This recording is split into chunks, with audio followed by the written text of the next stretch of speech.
Do. Voilà, donc on va commencer le dernier chapitre du semestre, les actions paramétrées.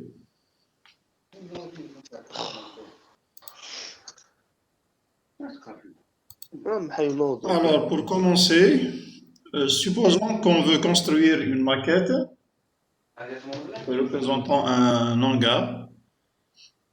Donc, le voilà par exemple.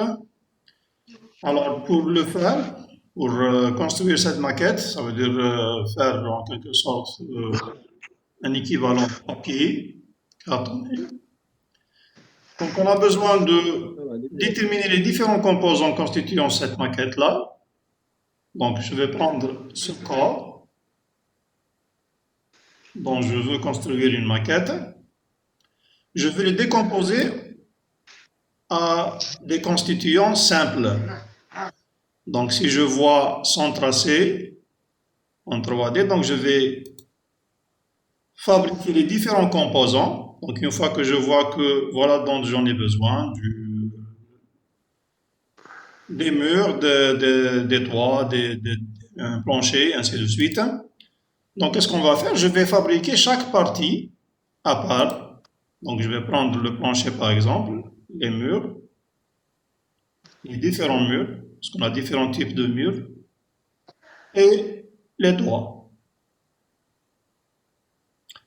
Une fois qu'on les a construits, je vais passer à une deuxième étape qui est le rassemblage de tous ces composants pour construire ma maquette qui représente cet hangar.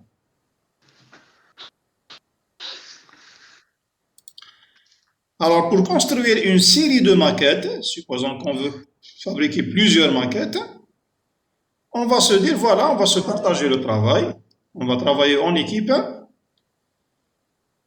et on va charger chaque personne de fabriquer un type de composant. Donc, on voit là, par exemple, j'ai besoin des planchers, j'ai besoin des murs rectangulaires, j'ai besoin des murs ayant une forme triangulaire et j'ai besoin des toits. Donc, on va se dire qu'on va se partager le travail. Chaque personne de l'équipe va construire un type de composant. À la fin, une autre personne va se charger du rassemblage des différents composants. Donc, en quelque sorte, chaque personne de l'équipe aura son petit coin, son petit atelier pour exécuter une tâche spécifique qui a été confiée à lui. Elle est composée de plusieurs actions. Par exemple, pour la personne qui va construire les planchers, bon, elle va prendre les mesures, elle va tracer, elle va couper, colorier, ainsi de suite. La même chose, la personne qui va se charger par la construction, bien la conception des toits, c'est une autre tâche, fera d'autres mesures, des tracés, des coupures, des coloriages, ainsi de suite. Donc chaque personne, elle va prendre un petit coin dans la salle. C'est un petit atelier, donc il a des ciseaux, il a des règles, une règle, il a des crayons, il a des crayons de couleur, ainsi de suite. Une autre personne a de la colle, elle a des outils qui permettent de faire le rassemblage, ainsi de suite. C'est un petit atelier. Chaque personne a besoin d'un ensemble d'outils, donc on va lui donner ces outils-là dont elle a besoin, et ensuite on lui donne une tâche. À chaque fois, donc on a besoin d'un plancher. Je demande à la personne qui construit les planchers, allez-y, donnez-moi un plancher de taille telle, avec telle mesure, avec telle couleur. À la fin, donc, la tâche qui consiste à rassembler les différents produits issus des différents ateliers. Donc, chaque atelier il va nous envoyer son produit fini, ou bien semi-fini. Le dernier atelier, donc, il va recevoir tous ces composants-là, il va les rassembler en utilisant de la colle, et enfin, on donne un produit fini qui est une maquette. Donc la construction de la maquette, si on va suivre ce plan de travail, elle sera réalisée comme suit. Donc on va commencer la tâches de construction. Donc, on va se partager le travail. Donc, on aura 5 ateliers. Chaque personne, elle a son atelier avec tous les outils nécessaires. Et personne, bien sûr, ne voit l'autre qu'est-ce qu'il fait. Chacun, il a son box fermé. Il va faire son travail et il va remettre les résultats. Qu'est-ce qu'on va faire? Donc, on va construire, par exemple, les planchers. Supposons que c'est l'atelier 1 qui se charge de la construction des planchers. Donc, on va demander à l'atelier 1 de construire le plancher. Il va nous remettre le résultat. Donc, je demande, donnez-moi un plancher. Je lui donne les mesures et la couleur. Il va exécuter son travail et il va me rendre un résultat. Ensuite, je demande la construction des murs rectangulaires, par exemple. Donc, c'est la deuxième personne qui est chargée de faire ça. Je lui envoie la même chose, donc les mesures, les couleurs dont j'en ai besoin. Il va exécuter, il va me renvoyer les murs. J'ai besoin de 2, donc je demande 2 murs. J'ai besoin de plus, je demande plus. Ensuite, je vais demander à l'équipe 3 de construire les deuxièmes types de murs qui ont une forme rectangulaire en haut. Donc la même chose, je lui donne les mesures. Les mesures dans ce cas donc, sont différentes des mesures du premier, bien sûr. Et la forme, elle est différente. Et donc, je vais envoyer toutes les données. Il va me renvoyer le résultat. Les toits, donc la même chose, c'est l'équipe 4, ou bien l'atelier 4 qui est chargé de faire ça. Je lui envoie la même chose, les données. Il exécute, il va me rendre le résultat. Et enfin, la dernière équipe qui est chargée de rassembler les différents composants. Donc, je lui envoie maintenant les différents composants et il va me donner une maquette. F1. Donc, voilà l'opération de construction d'une maquette. Les grandes tâches, c'est construction du plancher, construction du mur 1, construction des murs 2, construction des toits et le rassemblage. Chaque tâche, elle est confiée à un atelier qui passe bien sûr un certain moment pour la fabriquer, il rend le résultat, ainsi de suite. Alors, en informatique, vous voyez qu'on a en quelque sorte un algorithme ici, on a un programme à exécuter.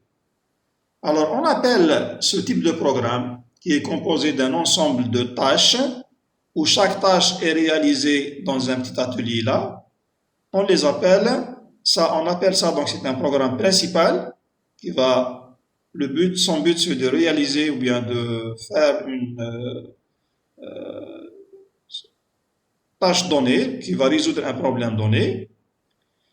Ce problème-là, donc, il est réalisé en plusieurs étapes, mais en grandes étapes en quelque sorte. Donc, chaque étape nécessite des traitements qu'on appelle des modules. Donc, notre problème, qui est la construction de maquettes dans ce cas par exemple, il est partagé en différents modules. Chaque module, il a ses propres tâches, ses propres actions à faire. Alors, à partir de là, on définit ce qu'on appelle en informatique la programmation modulaire. C'est quoi? Donc, la programmation modulaire, elle reprend l'idée de fabriquer un produit à travers un programme principal à partir d'un certain nombre de composants à travers des modules. Donc, c'est ce qu'on appelle une programmation modulaire. Donc, c'est la même idée qu'on a vue pour la construction d'une maquette. On va en quelque sorte diviser notre problème, qui est le problème principal, en différents problèmes qui seront résolus dans différents modules. Donc, qui consiste à décomposer un problème en sous-problèmes de taille plus petite. Chaque sous-problème a sa propre solution qui se fait dans un module, indépendamment du problème initial. Si on reprend par exemple la construction d'une maquette, celui qui va construire les murs, il se peut qu'il n'a aucune idée ça va servir à quoi exactement. C'est des murs, mais est-ce que c'est des murs pour un hangar, c'est des murs pour une maison, c'est des murs pour un garage, c'est des murs pour un marché? il n'a pas à chercher, ça va servir à quoi? L'essentiel, on lui donne les dimensions, il va nous donner son produit.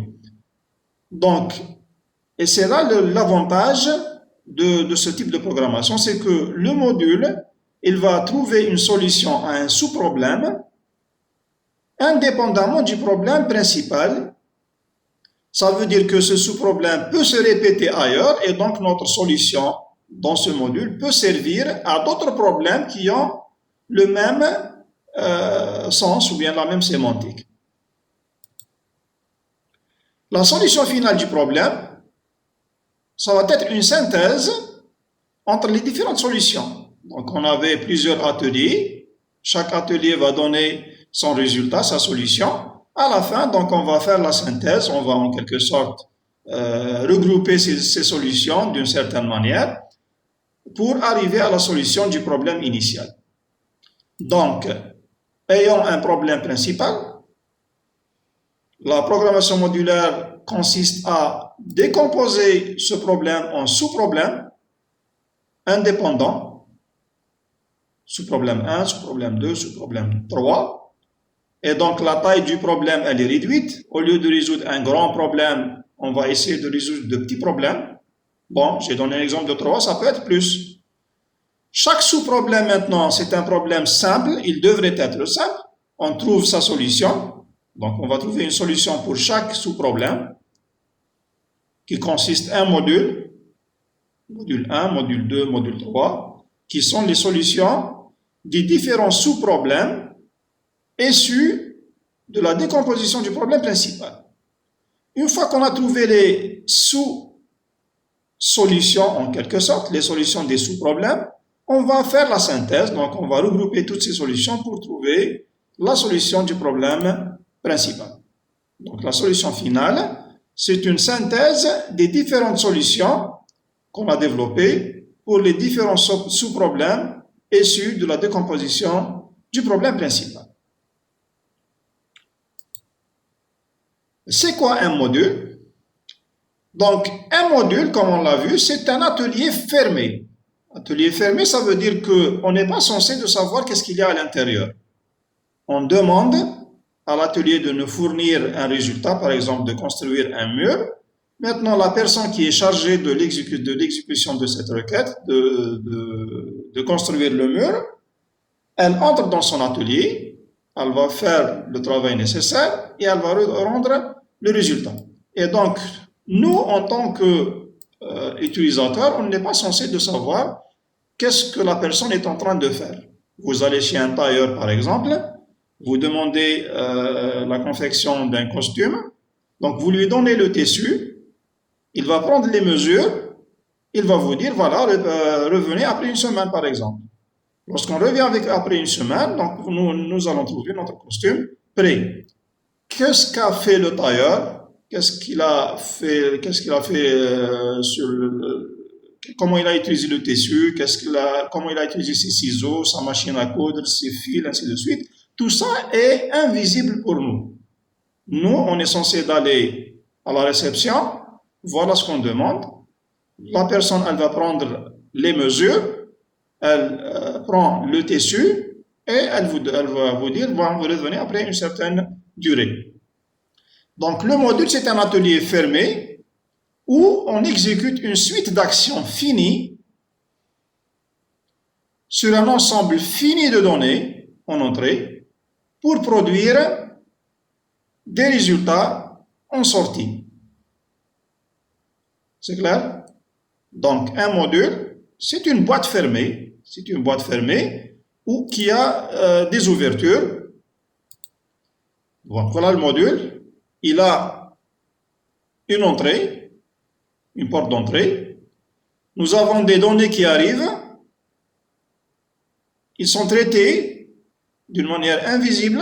On ne va pas les voir comment se fait le traitement en tant qu'utilisateur externe. On ne va pas voir comment s'exécutent les opérations. Et à la fin, on nous donne un résultat. Donc, j'ai les données qui arrivent, ils sont traités, et enfin, j'ai le résultat en sortie. Voilà le rôle d'un module, mais qu'est-ce que c'est qu'un module? Vous allez me dire, mais attention, ce qu'on est en train de dire là, un module est un atelier fermé qui exécute une suite d'actions finies sur un ensemble fini de données en entrée pour produire un résultat.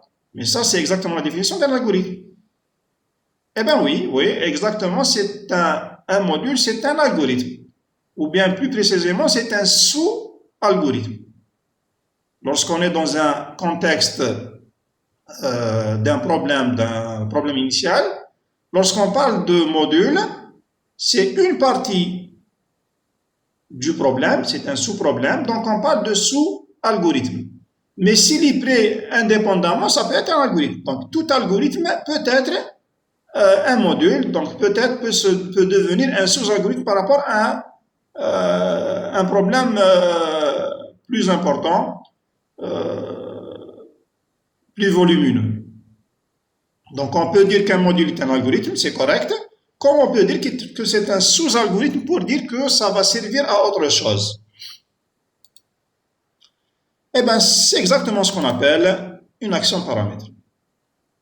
Tout simplement, ce module-là, qui a ces caractéristiques, s'appelle une action paramétrique. Donc, une action paramétrique, c'est quoi? C'est un algorithme. Bon, plus précisément, c'est un sous-algorithme qui va résoudre un problème donné ou bien un sous-problème donné. Donc, un sous-problème peut être un problème pour d'autres personnes, ce qui fait que c'est pour ça des fois, on ne va pas séparer entre algorithme et sous-algorithme. Alors, les actions paramétrées, on va parler maintenant des actions paramétrées, enfin qu'on a défini qu'est-ce que c'est.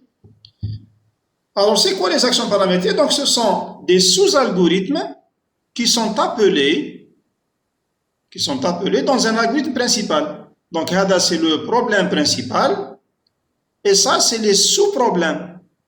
Donc, chaque sous-problème a une solution qui est une action paramétrée. Donc, cette action paramétrée, ce sous-algorithme, il est appelé dans l'algorithme principal, dans la solution principale, pour justement réaliser une tâche spécifique. Donc, ça, c'est l'atelier. Vous avez vu tout à l'heure, on avait demandé à l'atelier 1 de, par exemple, construire des planchers. Il va remettre le résultat. La tâche spécifique, c'est la réalisation d'un plancher. Bon, elles sont dites paramétrées. Pourquoi elles sont dites paramétrées? Car elles peuvent être exécutées sur des données variables qui peuvent changer d'un appel à un autre, ou bien d'une exécution à une autre. Celui qui va, par exemple, l'atelier qui va construire les planchers, si on lui donne des dimensions, j'ai besoin d'un plancher de 5 fois 5 mètres fois 4 mètres, donc il va faire le découpage de 4 fois 5. Si je change les dimensions, je vais dire, voilà, maintenant j'ai besoin d'un plancher sur 2 sur 3, il va exécuter la même chose, les mêmes actions, mais avec des paramètres différents, des valeurs différentes. C'est pour ça qu'on les appelle paramétrés. Donc, suivant les paramètres, suivant la valeur du paramètre, vous avez un nouveau résultat qui est similaire, donc il lui ressemble, mais la dimension, elle change. Alors, on distingue deux types d'actions paramétrées. On a ce qu'on appelle les fonctions et les procédures. Une action paramétrée, donc c'est ce qu'on a défini là. On a deux types de ces actions paramétrées. On a des actions qu'on appelle des fonctions et d'autres qu'on appelle des procédures.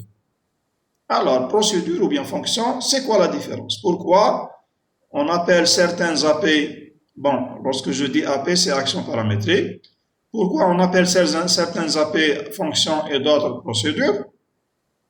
Commençons par les fonctions. Quand est-ce qu'on dit qu'une AP est une fonction? Ou bien c'est quoi exactement une AP de type fonction?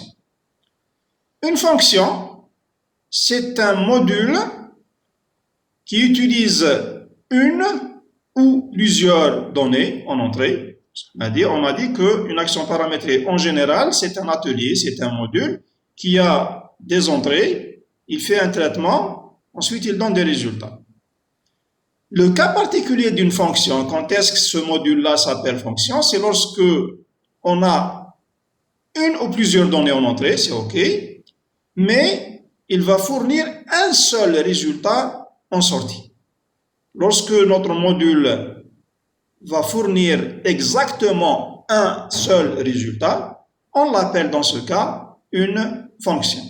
Ça veut dire que je peux schématiser par ce schéma-là. Je peux avoir plusieurs entrées. Bon, j'ai donné la 3, mais ça peut être plus, ça peut être moins. Ça peut être de 1 à n entrées. Mais il a une seule sortie. Lorsque j'ai exactement une seule, et non pas 0 et non pas 2, donc c'est 1. Dans ce cas, je l'appelle fonction. Donc mon AP devient une fonction. Par exemple, le calcul d'une somme de deux entiers. Donc je lui donne en entrée les deux entiers, il va faire le traitement qui est la somme, il va me donner un seul résultat qui est la somme. Par exemple, la puissance. La puissance de A à la puissance n. Donc il a besoin de quoi? Il a besoin de l'entier A, ou bien du nombre A et du nombre n, la puissance, pour donner un seul résultat. Un autre exemple, la valeur absolue. Dans ce cas, je lui donne un seul nombre, il va me donner sa valeur absolue, une seule sortie. Donc vous voyez là que chaque fois, j'ai une seule sortie, un seul résultat. Ce type de AP, ce type de module, s'appelle des fonctions. Alors, ce qu'on remarque là, c'est que, bien, une autre caractéristique de ce type d'AP, c'est qu'une AP de type fonction, elle se comporte comme une expression. On a vu qu'est-ce que c'est qu'une expression, les premiers cours d'algo. On a dit qu'une expression, c'est quoi? C'est une combinaison de variables en utilisant des objets et des opérateurs. Elle est de type booléen ou là de type arithmétique, ou bien elle peut être une constante, ou bien se réduire à une seule variable. Tout ça, on a vu qu'est-ce que c'est qu'une expression. Et bien, la fonction, c'est exactement une expression. Ça veut dire que son comportement, sa sortie, c'est une expression. Qu'est-ce qu'elle va faire? Elle combine un ensemble de variables en entrée pour donner un seul résultat. Si je vous dis par exemple E égale X plus Y divisé par 2 multiplié par Z, ainsi de suite. Donc, je lui donne X, Y, Z, mais à la fin, elle va me donner un seul résultat, qui est la valeur de l'expression. Et bien sûr, on n'a jamais vu une expression qui change ses opérandes. Lorsque je dis par exemple S égale X plus Y, donc elle va faire la somme de X plus Y, mais X plus Y reste inchangé. Et bien c'est exactement le rôle de la fonction. Je lui donne des éléments en entrée, elle va faire un traitement, elle va me donner un résultat, mais sans toucher aux variables des entrées. C'est la caractéristique d'une AP du type fonction. Donc, elle ressemble à une expression. Pourquoi? Parce qu'elle combine un ensemble de variables en entrée pour donner un résultat, un seul résultat, sans changer les variables d'entrée. C'est bon? Par contre, une procédure, c'est toujours un module, parce qu'on a dit que c'est une AP, donc c'est un module qui utilise une ou plusieurs données aussi en entrée et peut éventuellement changer l'état d'une ou de plusieurs données. Donc, la différence entre procédure et fonction, c'est que la procédure n'a pas de sortie explicite. Ça veut dire qu'elle n'a pas un résultat bien déterminé, un seul résultat, le voilà. Qu'est-ce qu'elle fait? Elle va recevoir des données, une ou plusieurs. Parfois, ou il y a plusieurs fois, c'est-à-dire le plus intéressant, c'est qu'elle va faire des changements sur l'état de certaines entrées. Et donc, elle va fournir d'une manière indirecte des résultats en sortie. Parce qu'on lui donne des données. Donc, vous remarquez que la procédure a un seul point d'entrée, d'accès. C'est l'entrée et la sortie en même temps. Par contre, la fonction, elle avait une entrée et une sortie. Les données viennent vers l'entrée, ils vont sortir à partir de la sortie. La procédure, non. La procédure a un seul accès qui sert pour l'entrée et pour la sortie. Ça veut dire qu'on va lui donner des éléments en entrée, elle va faire un traitement et elle va nous rendre nos éléments. Après les traitements, donc, on peut changer l'état d'une ou de plusieurs variables. Et donc, si par exemple, j'ai deux variables qui sont transmises vers la procédure, on a fait des changements. À la sortie, je vais trouver qu'ils ont changé de valeur.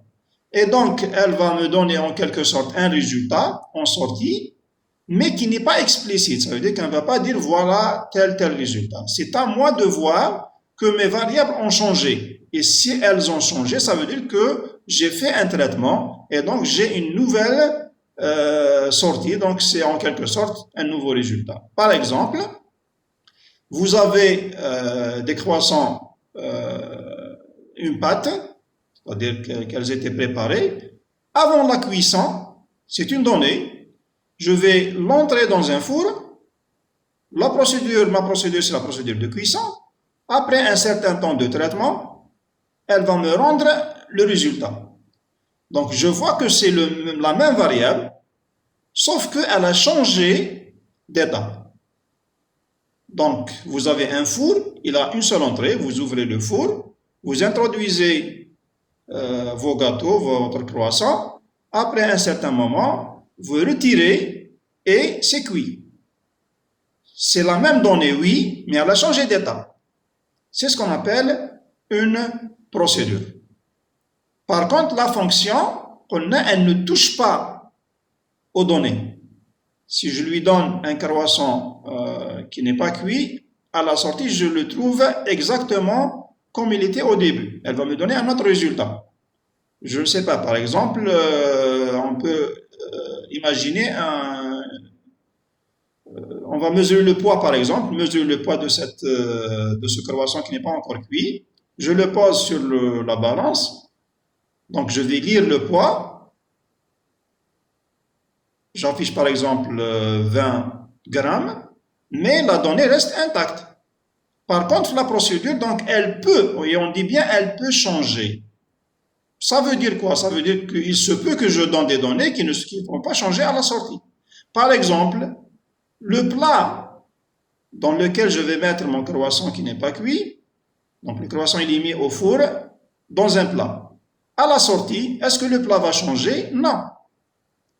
Le plat ne va pas changer. Et donc, c'est une donnée qui a changé, par contre, la deuxième n'a pas changé. Ça veut dire que le changement ici, ça ne veut pas dire que toutes les données vont subir des changements, mais il se peut qu'il y ait un ou plusieurs éléments qui vont subir des changements à la sortie, donc après la fin du traitement. C'est la différence entre procédure et fonction. Donc, en gros, une fonction a plusieurs entrées avec une seule sortie. Par contre, une procédure a plusieurs entrées et plusieurs sorties indirectes. Ça veut dire que je n'ai pas une porte de sortie, mais je vais récupérer des éléments changés et donc ça revient à des sorties différentes. Donc, une procédure, elle se comporte non pas comme une expression, mais comme une action. Ça veut dire qu'elle va agir sur un ensemble de données et elle peut changer leur état. Donc, quand je parle de fonction, c'est une expression, c'est une variable. Par contre, lorsque je parle de procédure, c'est une action et non pas une expression ou bien une variable. Alors, ces actions paramétrées, que ce soit fonction ou bien procédure, elles peuvent être prédéfinies. Ça veut dire que je peux avoir dans notre système des fonctions qui sont déjà prêtes. Elles sont déjà prêtes et elles sont standards. Alors, généralement, on a souvent utilisé ce type d'action paramétrée, mais sans s'en rendre compte. dans vos programmes, ce qu'on a fait jusqu'à présent, l'algorithmique, on a souvent utilisé ces fonctions, ces actions paramétrées. Mais on ne les a pas appelées fonctions paramétrées, ou bien on ne les a pas appelées des fonctions, ou bien des procédures. Mais on les utilise. Je vous donne des exemples. Par exemple, là, les fonctions mathématiques, sinus, cosinus, log, tout ça, c'est des fonctions. Donc, lorsque vous demandez, par exemple, sinus de x, donc vous donnez le x, il va vous rendre son sinus. Vous demandez cosinus y, vous donnez y, il va vous donner son cosinus. La fonction taille qu'on a vu les chaînes de caractères, donc je lui donne une chaîne, donc en entrée, elle va recevoir une chaîne, en sortie, elle va me donner son nombre de caractères.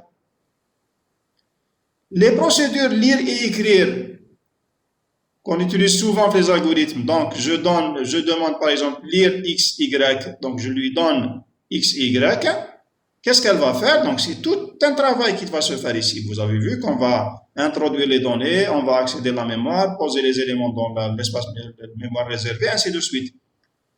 Et donc, qu'est-ce qu'elle va faire? Elle va exécuter certaines actions sur les éléments qui sont là. Donc, lire et écrire, ce sont des procédures. Elle n'a pas de résultat fixe bien défini comme la taille ou le sinus cosinus.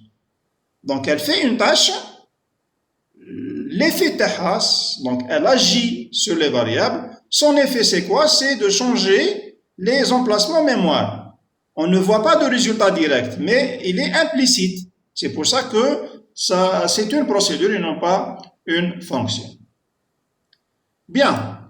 Maintenant, si on a besoin d'actions paramétrées spécifiques qu'on ne trouve pas dans le standard, bon, ça c'est prédéfini. Si vous cherchez par exemple dans n'importe quel langage, vous avez les fonctions mathématiques, les fonctions, plein de fonctions qui sont prédéfinies.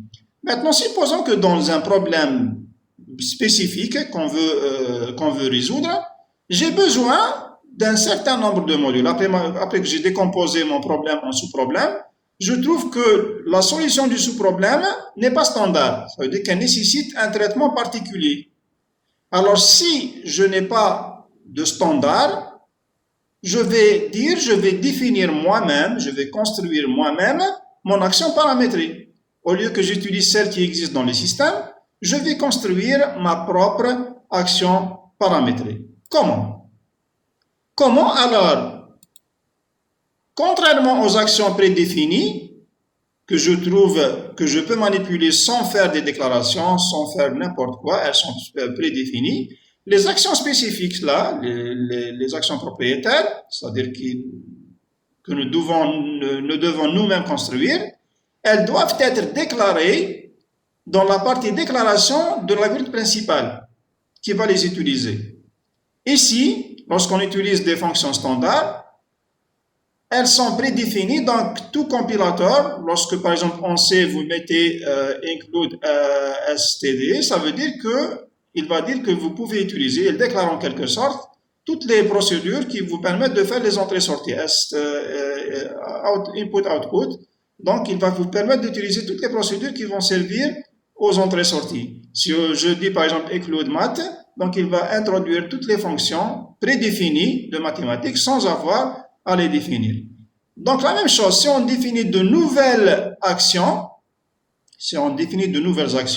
il faut dire au programme principal, voilà, vous avez des modules, vous avez des ateliers qui vont faire telle et telle tâche. Donc si vous en avez besoin, il suffit de faire appel à ces modules-là. Mais avant de pouvoir faire l'appel, je dois lui définir ces actions-là, donc je dois les déclarer.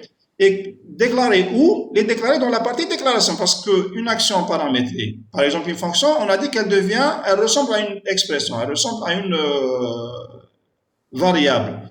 Une procédure, c'est comme si c'est une action.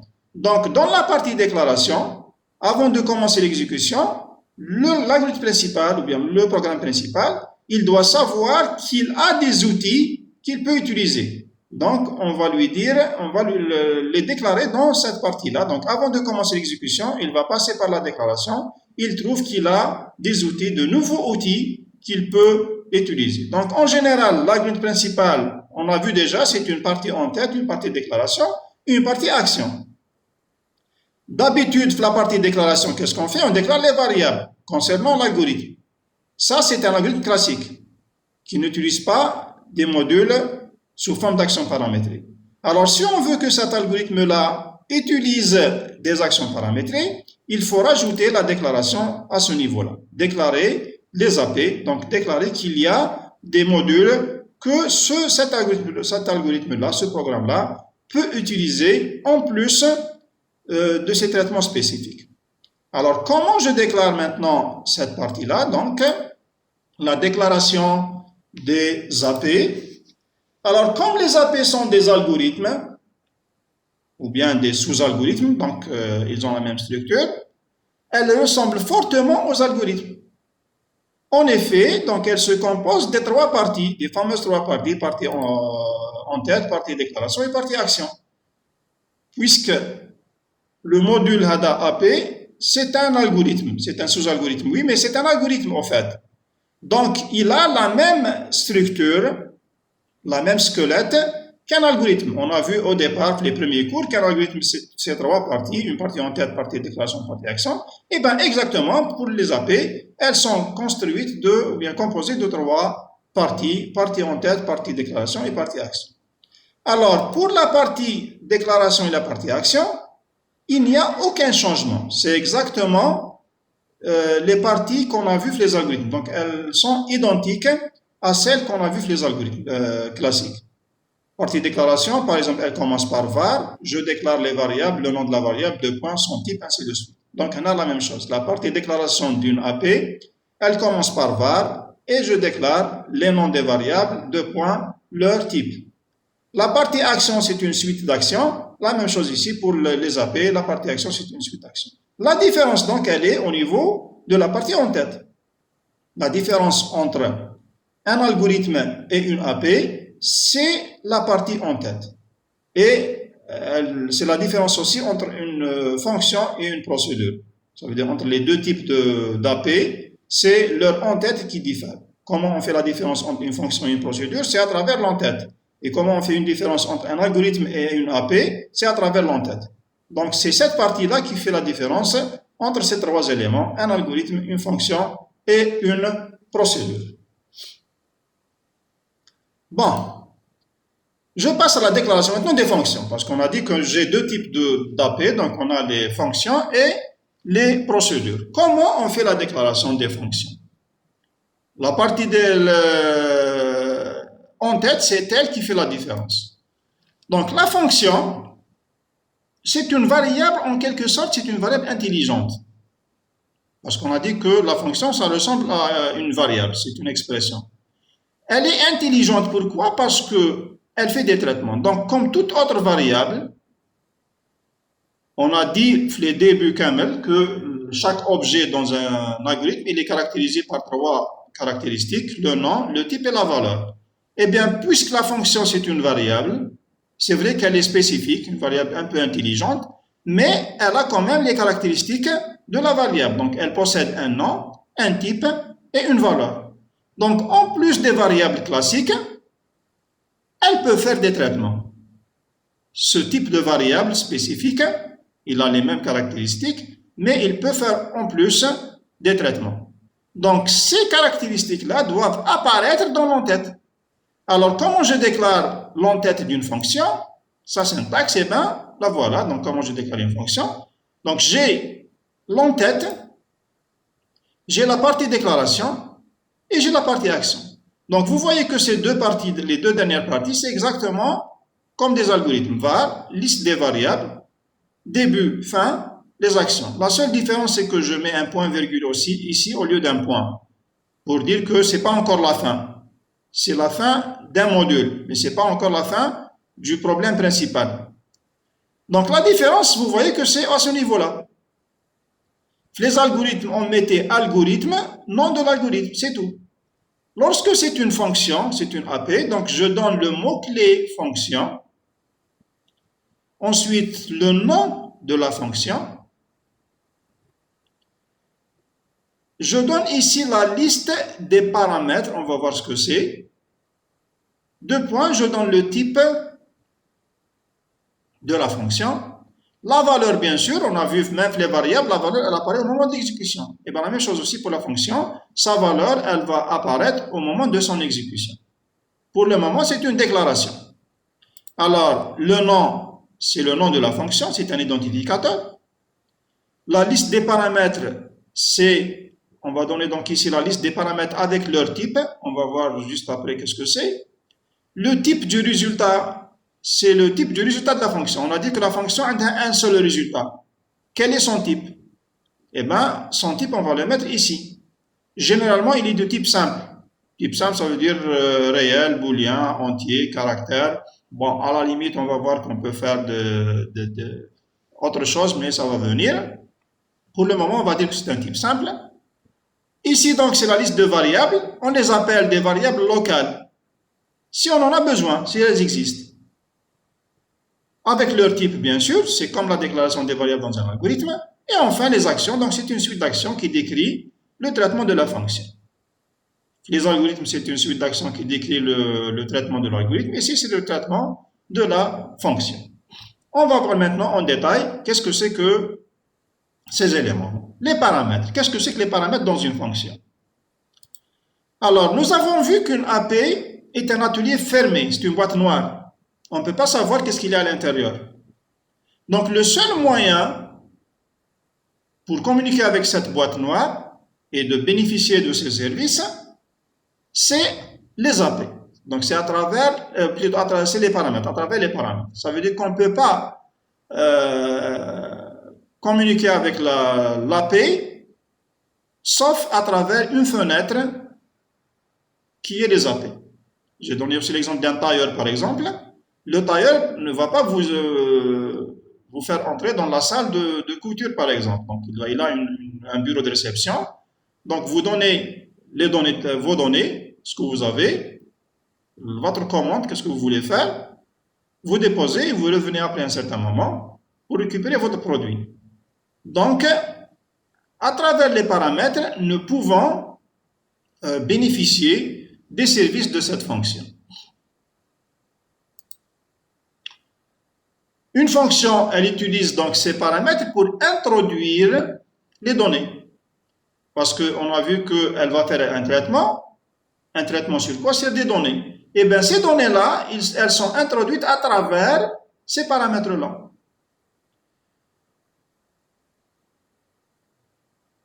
Ce qui remplace les algorithmes, la lecture. Les algorithmes, pour faire un traitement, on a vu qu'à chaque fois au début, on fait des lectures, lire X, lire N, lire T, ainsi de suite, pour pouvoir commencer les traitements. Alors, en général, je dis bien en général, les API n'ont pas besoin de lire, ni de écrire. Ça veut dire qu'au lieu de lire, il va introduire ces données dont il a besoin à travers les paramètres. Au niveau de la déclaration, les paramètres sont formels. Sont formels, ça veut dire quoi? Ça veut dire qu'ils sont en quelque sorte universels. C'est des variables. Elles peuvent prendre n'importe quelle valeur. C'est pour ça qu'on les appelle des paramètres formels. Lorsqu'on les déclare en tête, liste des paramètres, on les appelle, c'est des paramètres formels. Ils sont déclarés exactement comme les variables. Donc, chaque paramètre a un nom et un type. Exemple, si on prend la fonction qui réalise la somme de deux entiers, donc elle a besoin de deux paramètres pour donner un résultat. Comment je vais déclarer? Donc je vais dire fonction, le mot-clé, le nom de la fonction, je l'appelle par exemple somme.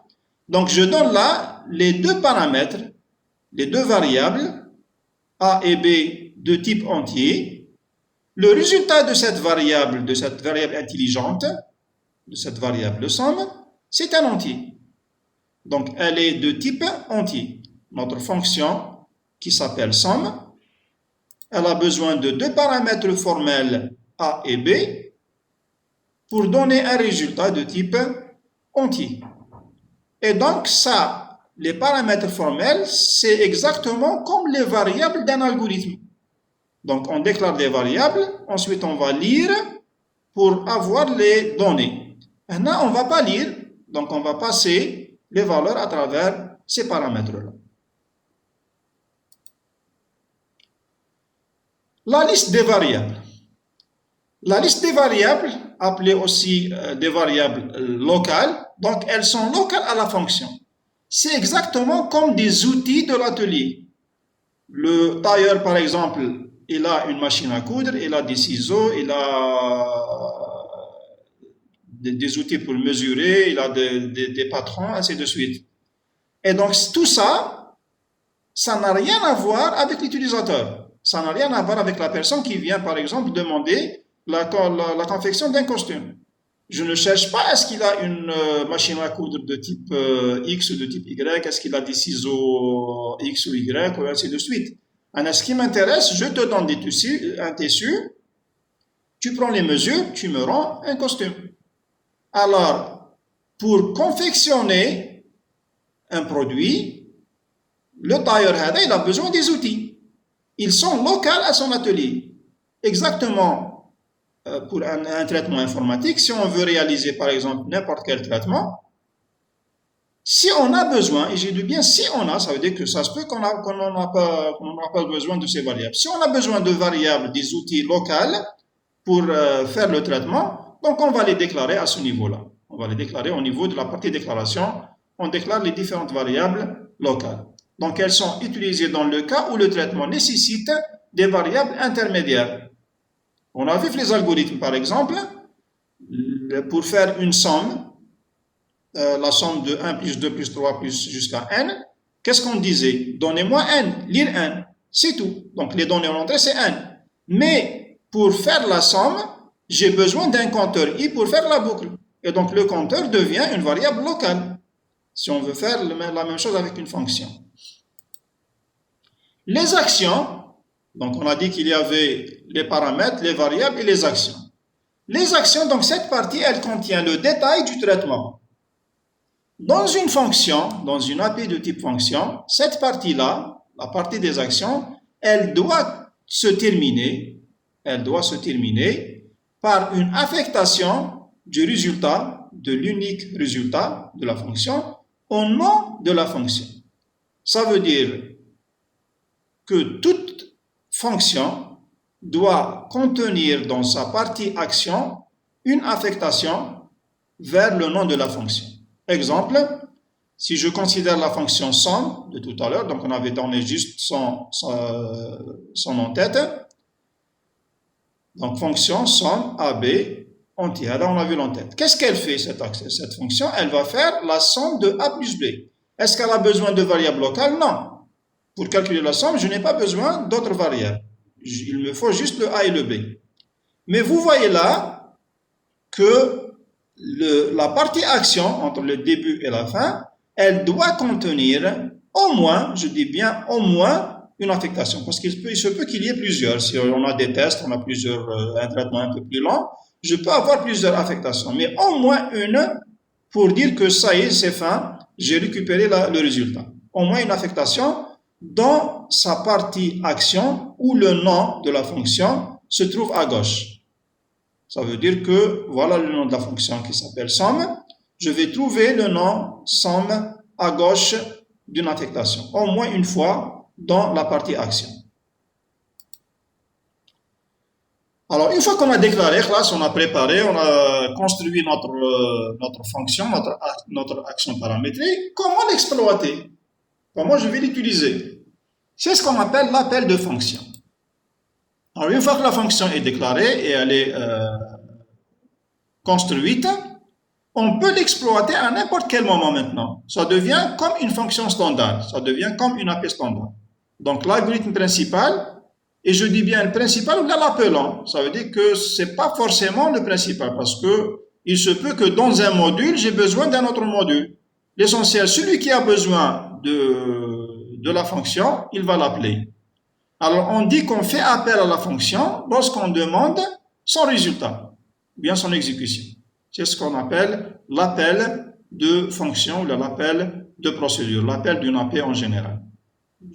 On parle d'appel en informatique, c'est lorsqu'on demande le résultat d'une API, que ce soit fonction ou bien procédure.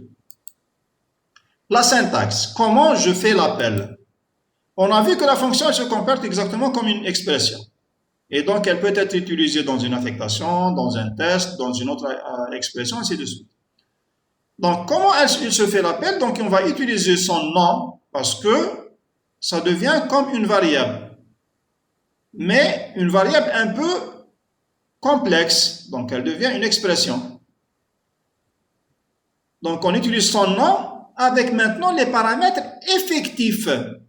Tout à l'heure, on a parlé de paramètres formels parce que c'était au niveau d'une déclaration seulement. Mais là, on n'a pas encore entré la réalité. C'était en quelque sorte le formel. C'était en quelque sorte, on n'a pas encore traité des cas réels. C'était un cas virtuel. Non.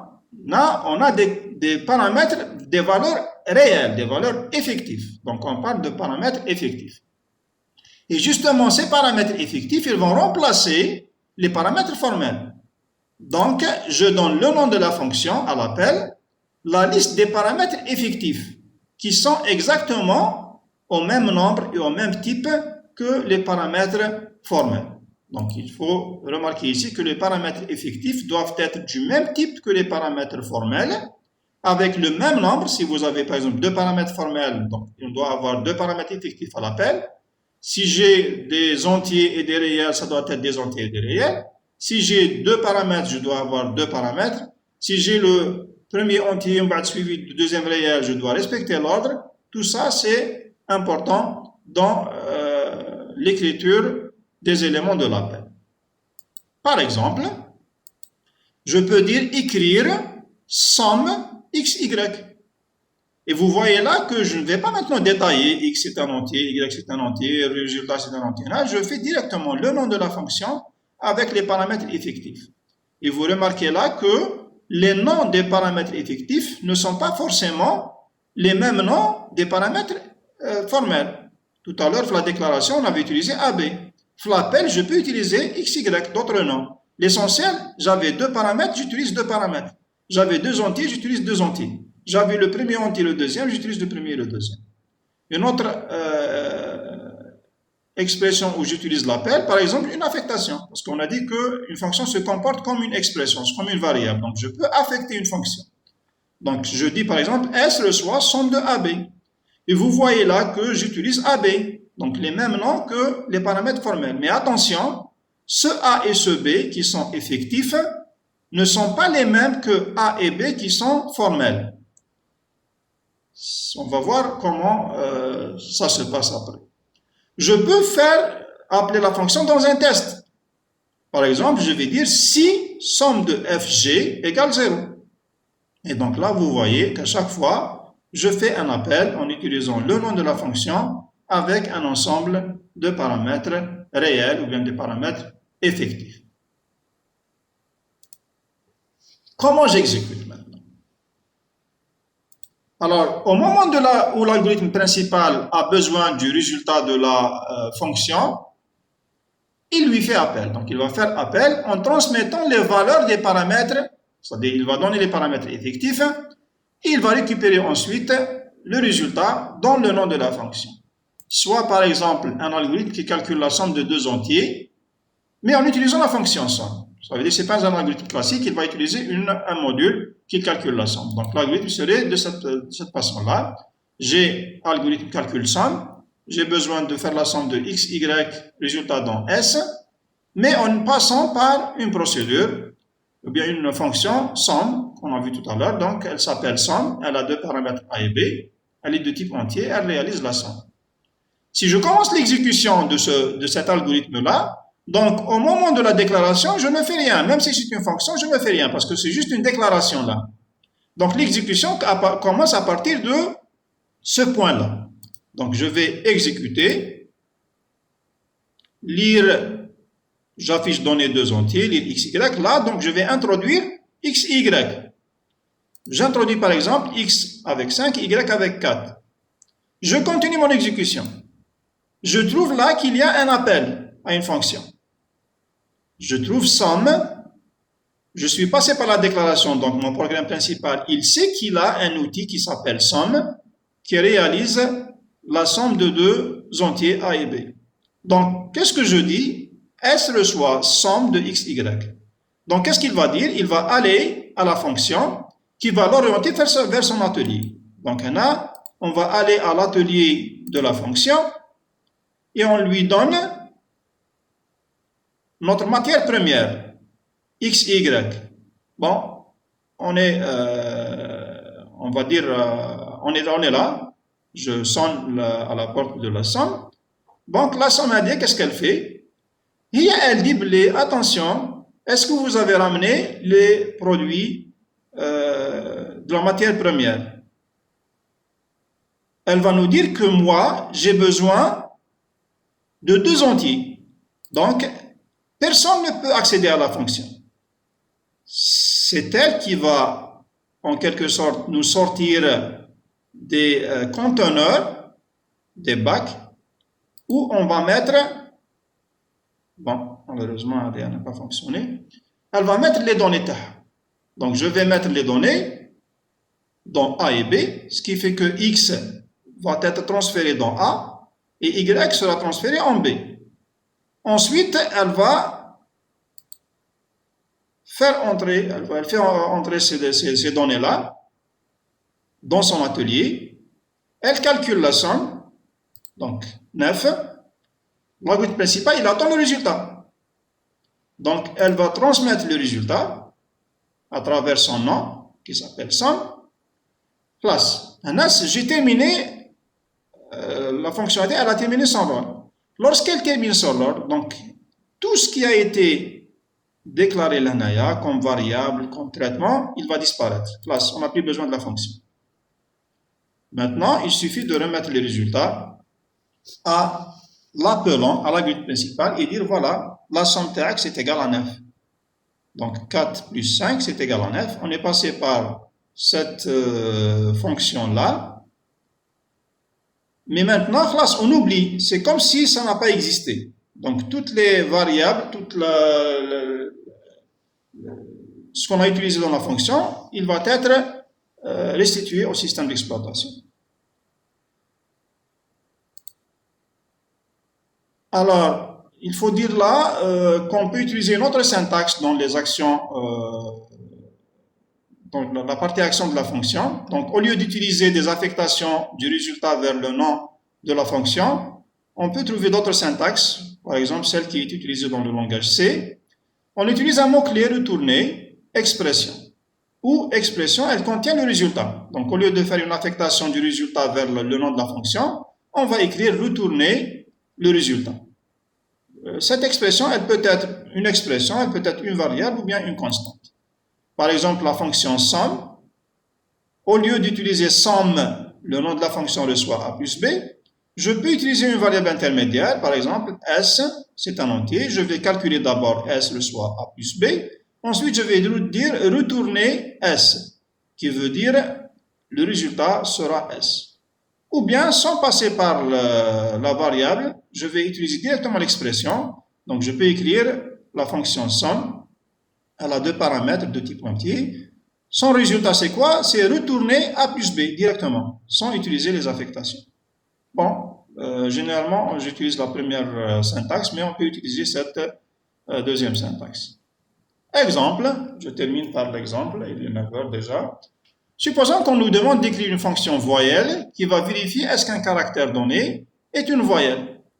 Si c'était un algorithme, si on vous a demandé d'écrire un algorithme qui vérifie si un caractère est une voyelle, je vais déclarer le x et je vais dire lire x. Ensuite, je vais tester est-ce que x fait partie des voyelles.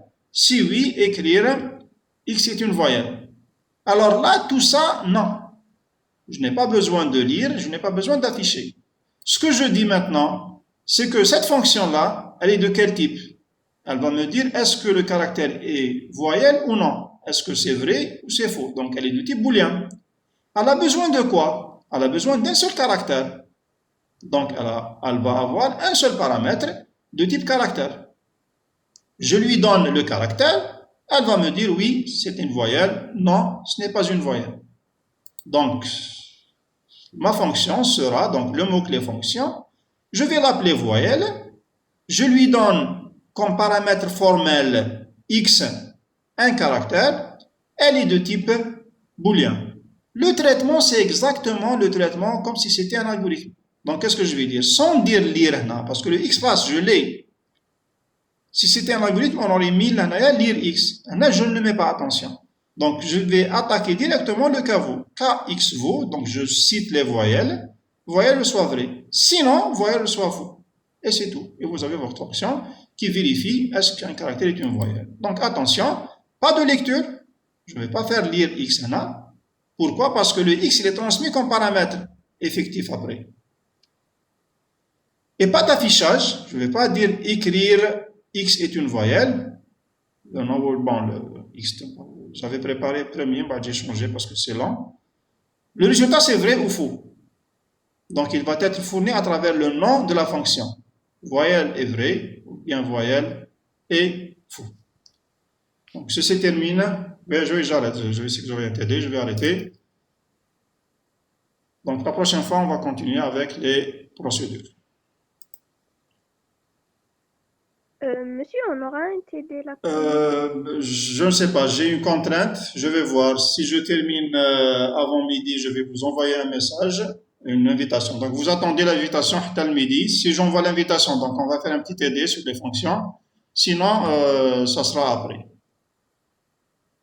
OK? D'accord, merci.